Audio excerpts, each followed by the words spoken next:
Hello friends, welcome to my channel dream goal competition. तो friends, आइए देखते हैं इस वीडियो में हम टॉप 20 वर्ल्ड हिस्ट्री क्वेश्चंस जो कि आपके किसी भी एग्ज़ाम, चाहे वो 71st पीपीएससी हो, बिहार दरोगा हो, बिहार पुलिस कांस्टेबल हो या बीपीएससी टीचर हो, इन सभी के लिए काफ़ी इंपॉर्टेंट क्वेश्चन होंगे।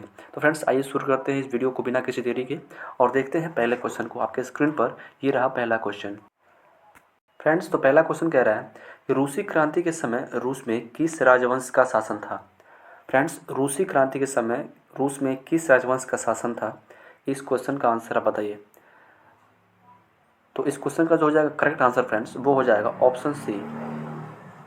तो रूस में जो रूसी क्रांति हो रही थी 1917 में, तो इस वक्त यहाँ पे जार निकोलस द्वितीय जो सम्राट था, जार निकोलस द्वितीय, इसका शासन था। ठीक है। तो ये जो जार निकोलस द्वितीय था ना, ये राजवंश इसका देखा जाए तो ये रोमनोव राजवंश से ताल्लुक़ रखता था, रोमनोव राजवंश से, याद रखिएगा। ठीक है, ठीक ना। तो फ्रेंड्स, इसमें और भी जो ऑप्शंस हैं देख लेते हैं। जैसे बूर्बो राजवंश यहाँ कह रहा है पहला। तो फ्रेंड्स, जब फ्रेंच रिवॉल्यूशन हो रहा था, तो फ्रेंच रिवॉल्यूशन में जो लुई 16वां था, जो कि फ्रेंच रिवॉल्यूशन जो हुआ था वो लुई 16वां के काल में हुआ था। तो लुई जो 16वां था वो, यानी लुई जितने भी शासक हुए वो सब बूर्बो वंश से ताल्लुक़ रखते थे। ठीक है, याद रखिएगा। अगला यहाँ पे है डी में, देखिए कह रहा है कि ट्यूडर वंश। फ्रेंड्स, जो ट्यूडर वंश है ना, ये ब्रिटेन में हुआ था। ठीक है, और इसका ट्यूडर वंश का जो पहला शासक था ये हेनरी सप्तम था। ठीक है, हेनरी सप्तम था, हेनरी सप्तम इसका पहला शासक था। ये इस वंश का अगर देखा जाए कार्य, मतलब पूरा समय पीरियड, तो ये 1485 से लेकर के 1603 तक था। ठीक है, तो इस तरीके से हमने जब सभी इंपॉर्टेंट ऑप्शंस के बारे में जाना, तो चलिए चलते हैं क्वेश्चन नंबर 2 पे। क्वेश्चन नंबर 2 कह रहा है आपके सामने, निम्न में से कौन सा देश प्रथम विश्व युद्ध में युद्ध समाप्त होने से पहले बाहर हो गया। तो बताना है इसमें से इसका आंसर क्या होगा। क्वेश्चन को ध्यान से पढ़ना है, ध्यान से एनालाइज करना है और उसके बाद से अपना आंसर पे पहुंचना है। इसका आंसर क्या होगा। तो पहले देखना, जो प्रथम विश्व युद्ध कह रहा है, प्रथम विश्व युद्ध की शुरुआत कब हुई थी। तो जुलाई 1914 में हुई थी। ठीक है, जुलाई 1914 में हुई थी। और इसका तत्कालीन कारण सबको पता है कि सर आर्क ड्यूक जो फर्डिनेंड थे, ऑस्ट्रिया के राजकुमार, उनकी हत्या। ठीक है, उनकी हत्या तत्कालीन कारण थी। ये युद्ध 14 में शुरुआत हुआ और ख़त्म कब हुआ, नवंबर 1918 में ये युद्ध खत्म हो गया था। ठीक है, तो इस 1914 से लेकर 1918 के बीच, इन 4 सालों के भीतर ही, मतलब प्रथम विश्व युद्ध चल रहा था, उसके अंदर ही इनमें से कौन सा देश था जो बाहर हो गया था, युद्ध खत्म होने से पहले ही बाहर हो गया था। फ्रेंड्स, इस क्वेश्चन का जो है करेक्ट आंसर हो जाएगा, वो हो जाएगा ऑप्शन बी। ठीक है, तो जो रूस है ना, ये युद्ध समाप्त होने से पहले ही युद्ध से बाहर हो गया था। ठीक है, एक किसने जर्मनी के साथ संधि किया था, उसका नाम था ब्रेस्ट, उसका नाम था फ्रेंड्स, उसका नाम था ब्रेस्ट लिस्टोवक संधि हुआ था उसका, लिस्टोवक। ठीक है, ये संधि हुआ था मार्च 1918 में। तो ये ब्रेस्ट लिस्टोवक संधि जो कि रूस और जर्मनी के बीच हुआ था मार्च 1918 में, इस संधि के तहत ही रूस जो है प्रथम विश्व युद्ध से बाहर निकल गया था।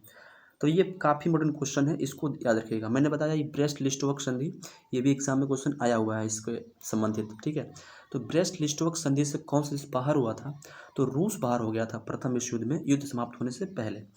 ये किसके बीच हुआ था, तो ये जर्मनी और रूस के बीच ये संधि हुआ था।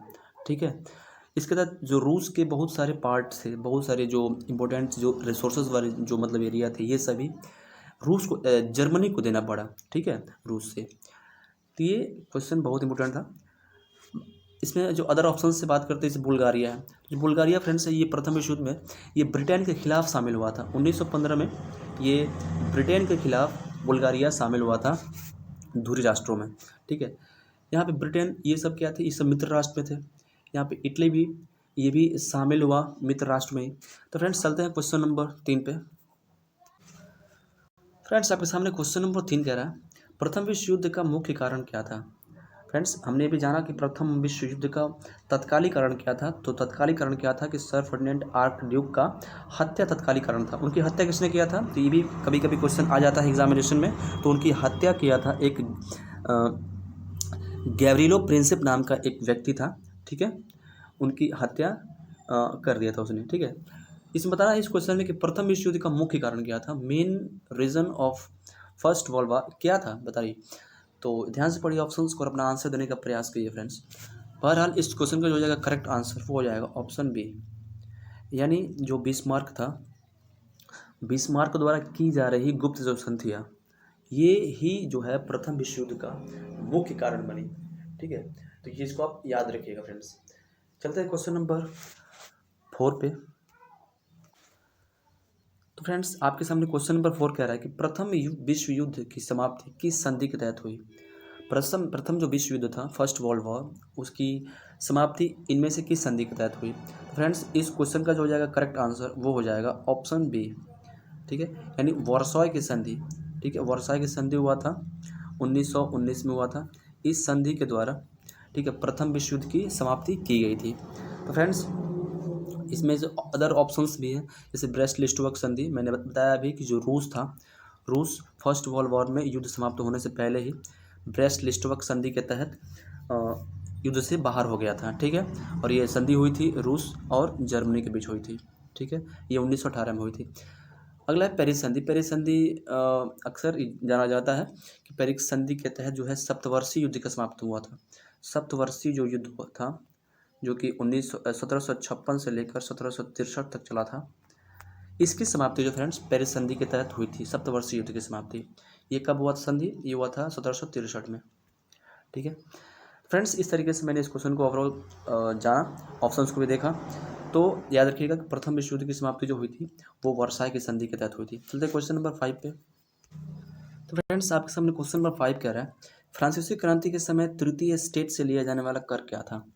फ्रेंड्स आपको पहले जानना पड़ेगा कि जो फ्रांसीसी क्रांति है इस वक्त, ठीक है, अच्छा पहले ये हुआ कब था, तो ये हुआ था 1789 में, ठीक है, 1789 में हुआ था ये।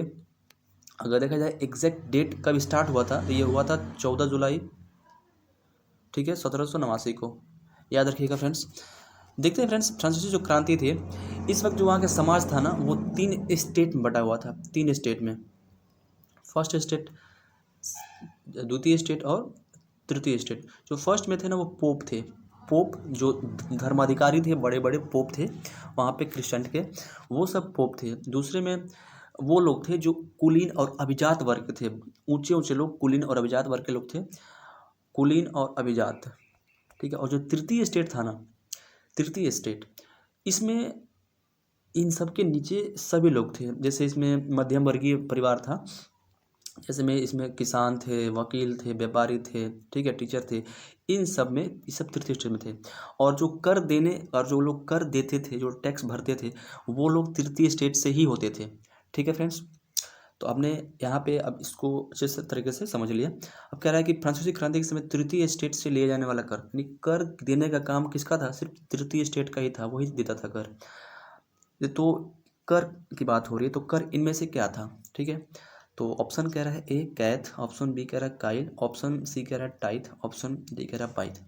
तो इनमें से इसका हो जाएगा correct answer friends option C tithe.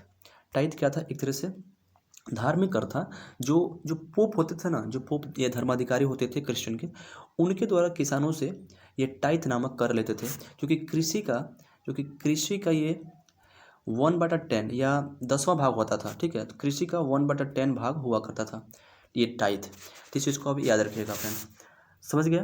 Tithe क्या था, एक तरह से धार्मिक कर था जो किसानों से पोप द्वारा लिया जाता था, और ये टाइथ कृषि का 1/10वां भाग हुआ करता था। ये चीज़ को आप याद रखिएगा। चलते हैं क्वेश्चन नंबर 6 पे।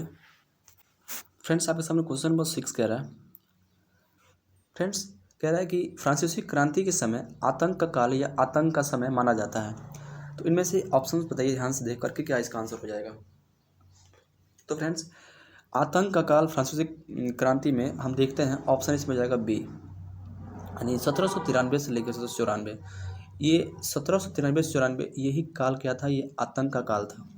ठीक है, आतंक का काल का मानते हैं जो था जन्मदाता वो कौन था, रोबेस्पियर को मानते हैं। ठीक है, रोबेस्पियर को आतंक के काल का वो मानते हैं, जन्मदाता मानते हैं। ठीक है, तो ये काफ़ी इंपॉर्टेंट चीज़ है। ठीक है, तो चलते हैं क्वेश्चन नंबर 7 पे। फ्रेंड्स आपके सामने क्वेश्चन नंबर 7 कह रहा है कि निम्न में से किसे फ्रांसीसी क्रांति का अलार्म कहा जाता है।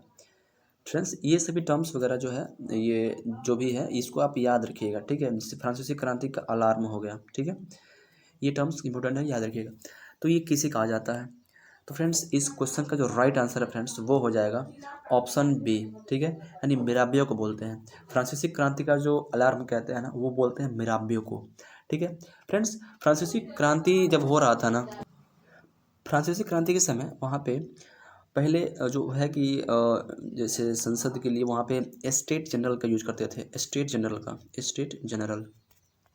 ठीक है, वहाँ पे जो है कि नेशनल असेंबली के गठन की बात होने लगी थी। ठीक है, तो नेशनल असेंबली गठन करने के लिए, ठीक है, उसका नेतृत्व जो किए थे वो किए थे मिराबियो और ओबेसिए। ठीक है, तो वहाँ पे फ्रांसीसी क्रांति के समय वहाँ पे नेशनल असेंबली गठित करने के लिए जो उसका नेतृत्व किए थे वो मिराबियो और ओबेसिए ने किए थे फ्रेंड्स। और उस नेशनल असेंबली का जो अध्यक्ष बनाया गया था उसका नाम था बेली। तो जो मैं बोल रहा हूँ चीज़ को आप ध्यान दीजिएगा। बहरहाल ये सभी क्वेश्चन एग्जाम में आते हैं। चलते हैं क्वेश्चन नंबर 8 पे। तो फ्रेंड्स आपके सामने क्वेश्चन नंबर 8 कह रहा है निम्न में से किसके नेतृत्व में बोस्टन टी पार्टी की घटना घटी। ठीक है, तो ध्यान से इस क्वेश्चन का आप पढ़िए और इसका आंसर देने का प्रयास करिए फ्रेंड्स। बहरहाल आपने आंसर चूज कर लिया होगा। इसका हो जाएगा correct answer friends option A. ठीक है, तो सैमुअल एडम ने बोस्टन टी पार्टी की घटना उसका नेतृत्व किया था। ठीक है, ये बोस्टन टी पार्टी की घटना का संबंध जो है ये अमेरिकन क्रांति से है। किससे है, अमेरिकन रिवॉल्यूशन से है।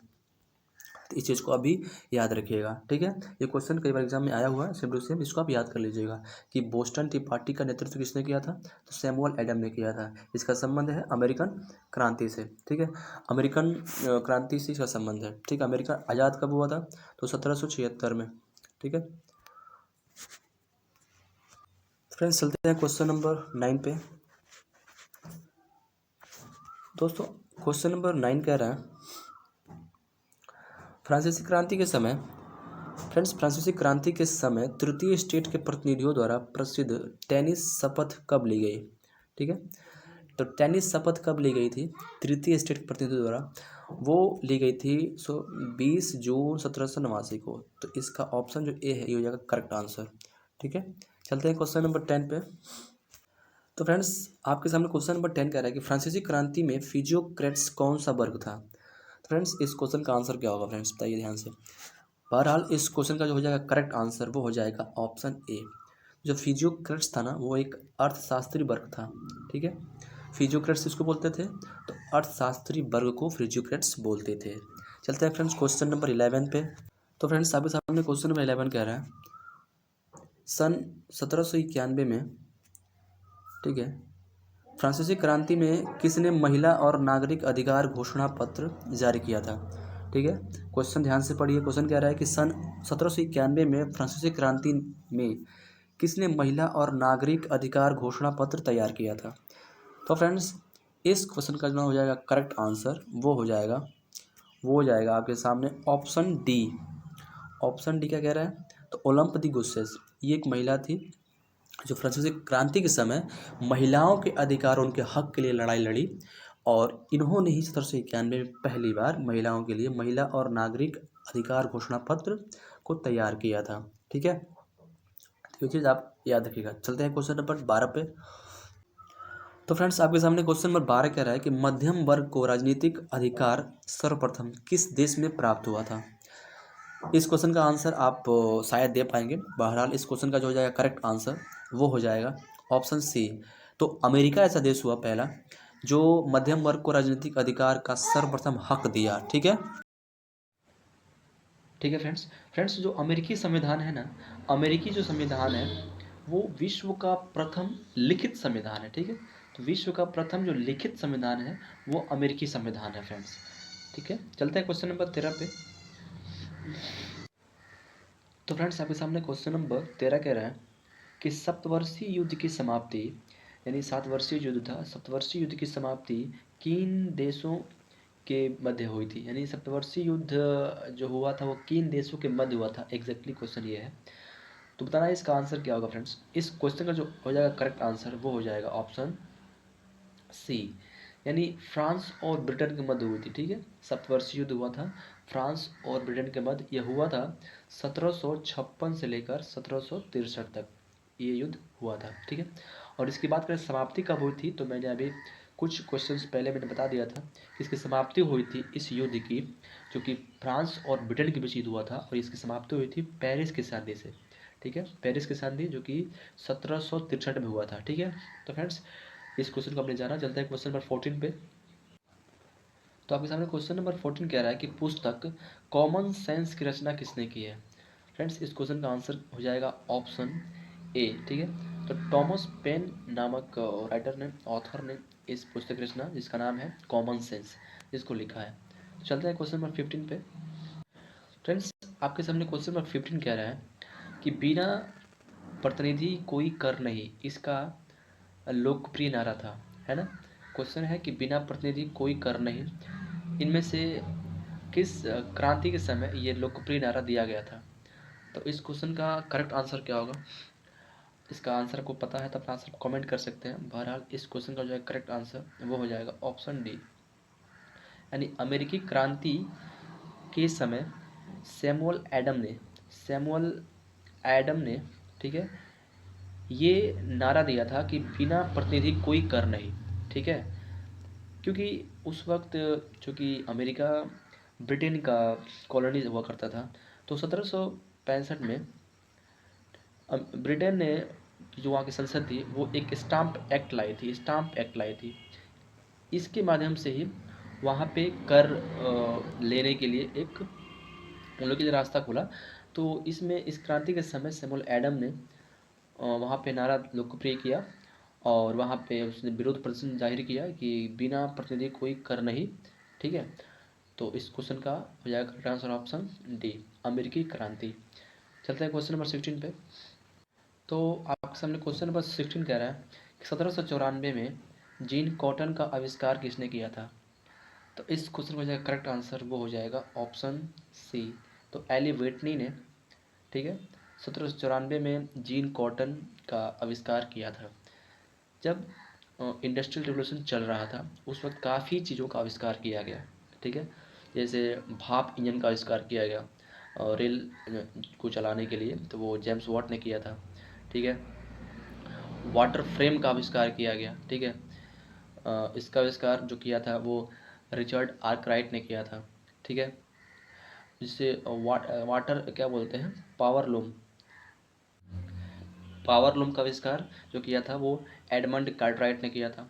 तो इस तरीके से ये सभी इंपॉर्टेंट है जो कि इंडस्ट्रियल रिवोल्यूशन के समय काफ़ी चीज़ों का आविष्कार किया गया था। ठीक है, कामों को आसान और सुविधाजनक बनाने के लिए। तो एक बार फिर देख लेते हैं, जो रिचर्ड आर्कराइट था इसने वाटर फ्रेम का आविष्कार किया था। जेम्स वाट ने जो ट्रेन की इंजन को चलाने के लिए भाप इंजन का आविष्कार किया था। एली व्हिटले ने 1794 में जीन कॉटन का आविष्कार किया, और एडमंड कार्टराइट ने पावर लूम का आविष्कार किया था। चलते हैं क्वेश्चन नंबर 17 पे। तो फ्रेंड्स आपके सामने क्वेश्चन नंबर 17 कह रहा है कि 1760 से 1820 के बीच ब्रिटिश औद्योगिक विकास में हुए परिवर्तनों को वर्णित करने के लिए अंग्रेजी में इंडस्ट्रियल रिवॉल्यूशन, औद्योगिक क्रांति शब्द का प्रथम बार प्रयोग किसने किया था। ठीक है, तो आपके सामने ध्यान से देखिए इस क्वेश्चन का आंसर क्या होगा। तो ये कह रहा है कि इंडस्ट्रियल रिवोल्यूशन तो ये हुआ कब था, तो 1760 से लेकर 1820 के बीच में हुआ था। नहीं स्टार्ट कहें तो कब हुआ था, तो 18वीं शताब्दी में इसकी शुरुआत हुई थी। ठीक है, कहाँ से हुआ था, तो इंग्लैंड से हुआ था। तो इसमें बताना है कि इंडस्ट्रियल रिवोल्यूशन जो वर्ड है इसका प्रथम बार यूज किसने किया था। तो इस क्वेश्चन का करेक्ट आंसर वो हो जाएगा ऑप्शन बी, तो अर्नोल्ड टॉयनबी ने जो है फर्स्ट टाइम में इसका यूज किया था। चलता है क्वेश्चन नंबर 18 पे। तो फ्रेंड्स आपके सामने क्वेश्चन नंबर 18 कह रहा है कि औद्योगिक क्रांति की शुरुआत किस शताब्दी में हुई थी। जैसे कि मैंने अभी पहले बताया, इस वजह क्वेश्चन का आंसर हो जाएगा ऑप्शन सी। ऑप्शन सी इस क्वेश्चन का हो जाएगा करेक्ट आंसर, यानी 18th सेंचुरी में जो है इंग्लैंड में औद्योगिक क्रांति की शुरुआत मानी जाती है। ठीक है, चलते हैं क्वेश्चन नंबर 19 पे। तो फ्रेंड्स आपके सामने क्वेश्चन नंबर 19 कह रहा है कि मुद्रण की तकनीक सर्वप्रथम कौन से 3 देशों में आई, है ना। तो इस क्वेश्चन को अगर आप पता है तो अपना आंसर आप कमेंट कर सकते हैं। बहरहाल इस क्वेश्चन का जो करेक्ट आंसर वो हो जाएगा ऑप्शन बी।